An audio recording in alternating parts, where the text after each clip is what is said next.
Joining me for all the chat, you will be delighted to learn, is Philip Ingram, MBE, a former senior military intelligence officer. A very good morning to you. Good morning to you. Is anything happening around the world? I know, genuinely, we say this every day. It is that thing, though, sometimes you go, oh, God, I don't know what There's nothing going on. I don't know what the real news is. We'll be like, oh, yeah, there's plenty to talk about. I mean, we could do, I've got to be honest with you, we could do all 3 hours on any one of those shows, those topics. Easy. Quite happily, fill the time. We wouldn't need a guest, just you and me, quite happily putting the world to rights. We should do that sometime. But let's start with what's happening today. So Keir Starmer is already in Washington. He's been with Mr. Slimy Pants himself, Peter Mandelson, Lord Mandelson, who's now, for some bizarre reason, our man in Washington in the embassy. He's going to be meeting with President Trump later today. So basically, he's going to have meetings. There's going to be some on camera. There's going to be private meetings. There's going to be a lunch. It's all happening on American time, obviously. It's going to be 5 o'clock and the rest early evening for us here in the UK. But what the question I'm putting to our audience today, and I'll give you the numbers to call on before I get Philip's response, but what do you want the result to be from Keir Starmer and Donald Trump's meeting at the White House? Do you want a security guarantee for Ukraine? Do you want some sort of deal, whether it's on tariffs? Do you want the Chagos surrender treaty to be vetoed, as we understood from the Foreign Secretary yesterday, that it could be by the US, and quite rightly? Do you want more help for Ukraine? I want to know what you want to hear from Keir Starmer and Donald Trump, what you hope that they will agree at the White House today. Give us a call, 0344 499 1000. You can text the word talk in your message to 87222. You can get in touch with us on X at TalkTV. Calls are charged at the national rate. Text costs one, standard network rate message. So I kind of double-headed this one to you, Philip. What do you want them to do and agree? And what do you think they will do and agree? Well, that's a difficult one, because you can't really predict anything with Donald Trump, and especially whenever he's not up against an alpha character, which there's no way you can describe Keir Starmer as that. I mean, he's beta minus, isn't he? Well, exactly. He's going to be dominated. So what do I want? I want Trump to sink the Chagos deal, because it makes no sense from a military perspective, from a geopolitical perspective, from an economic perspective. There is no logic behind it whatsoever. And especially as it does appear, they won't deny, which is basically that some of the money for this defence boost is going to be going to pay Mauritius, ally of China, to rent back a defence base that the US and the UK already own in the Chagos Islands. Exactly, insane. And it's strategically critical for security in the region. The Chinese are already making manoeuvres to position themselves to exploit any opportunities. I mean, what a surprise! Yes, of course, and the Chinese are pushing very hard behind it. So I hope he'll sink that.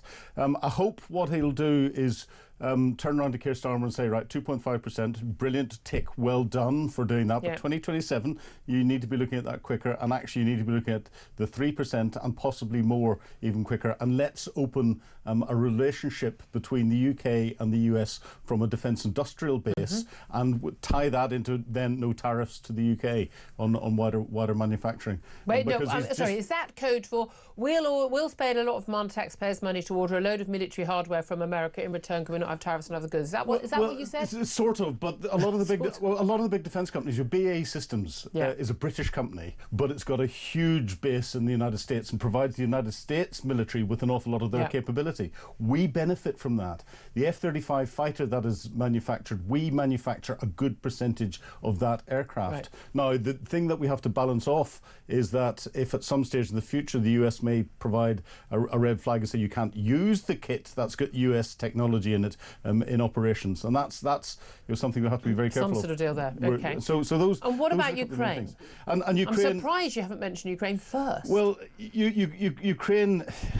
It's really difficult to work out why Donald Trump is taking the position he's doing. And I've just started reading his book, The Art of the Deal, because a few people. He didn't write it. I know he didn't write it, but he'll have talked to someone, and it's his verbiage that's been regurgitated in the book.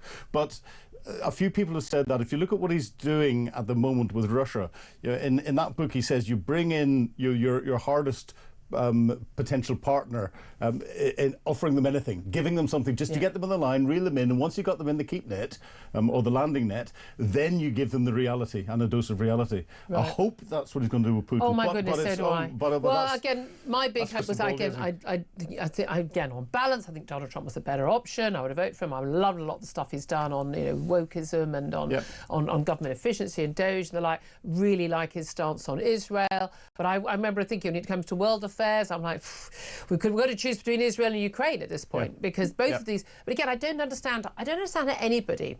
I really don't understand how anybody with any morality or sense of right and wrong or understanding of history could be on the side of Hamas over Israel. Yeah. That just blows my mind. But there are those people. Hi, Gary. Hi, Gary. But I also don't understand how someone on the same logic isn't on the side of Ukraine against Russia. Yeah. But then we've got Donald Trump constantly saying, my friend Vladimir Putin. He's talking about Xi Jinping, the Chinese president, his good friend. Yesterday, he wouldn't even give a firm commitment to preventing Taiwan being taken by force. Not even like in any way, but by force by China.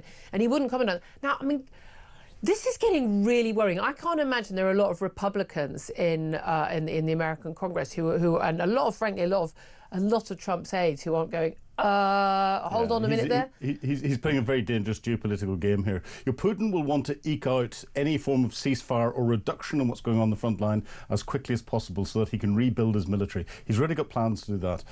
Some very, very good interviews around on different platforms. Yeah. One in particular from General Budanov, who's the head of the Ukrainian HUR, the military intelligence. He's the one that's leading the Ukrainian attacks into Russia and everything else. And he's probably the one senior Ukrainian who's got most sense, and he's saying Russia's not going to stop until it gets its empire back, and part of that empire is not just having Belarus as a puppet state, but it wants the whole of Ukraine as a puppet state, and then it wants the old Soviet states back again, and it's going to keep going to do that. I don't know why everyone's confused about what Putin's aims are. He literally spells them out, and his aides spell them out. I don't understand why anyone is under any illusions. And these comments on Taiwan, if Putin is allowed to keep any territory inside Ukraine by taking it by force, Xi Jinping's going to go, well, they'll let me come back and into the international fold, and Trump has just made it even. What about this? This mineral deal? Some question marks about whether actually there are enough minerals. Certainly in the parts of Ukraine in the Donbass region which are still held by the Ukrainian forces,